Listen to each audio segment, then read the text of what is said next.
Hey guys, this is Gorax. I want to show you how I did Trial of the Angel 17.2. I've been neglecting PvE content for quite a while, but I finally got on top of it.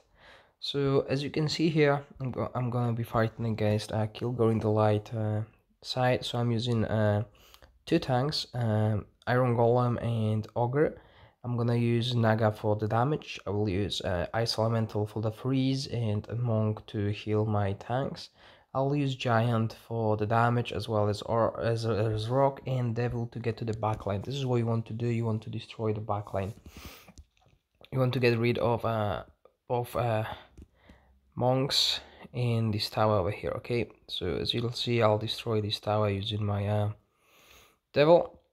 And now I'll focus monks while my Naga do a lot of AoE damage on the enemy units here. The important thing is you want to try and CC this angel so he doesn't resurrect these monks. However, I'm using Solmer here, so there's no really much of CC. You could always put a spell mark like a stone arrow to avoid that. So this is really a DPS check here, because Kilgore is great to sustain his team. He's using Genie in the top row, as you can see, so they'll heal in him as well. So as you can see, slowly I'm getting these monks killed, and I'm spamming a lot of AoE spells. This is why I'm using Solmer here, so Genie can kill everyone, and all of these units are low at HP. As you can see, I'm just spamming the spells on the Angel, Behemoth and other tanks over there. I believe this was a rather close fight. I was low power back then, a couple days ago. But once you pass it, it's a little bit easier from now on. And my Awakened Naga was a really big help here, as you can see, 40 seconds left and 1 tanks. So this is why it's important to use Solmer. You want to do this AoE spell damage here. And this is why you shouldn't be neglecting Solmer. Solmer is really good in PvE content. Even as a free-to-play player, you want him at 3 or 4 stars. Preferably 3 stars. Okay, now Trial of the Darkness. So the thing here, the most important thing here is see the top line. You want to destroy the top line first, but keep in mind these charges are very tanky and they deal a lot of damage. So what you want to do here is basically, this is what I'm running with. I'm running Zombie to use Awakened Zombies damage for melee Necropolis units to boost the damage. I'm using Bone Dragon to reduce the damage reduction on the enemy units, and I'm using 2 charges to destroy the top line and get charges to the Phoenix.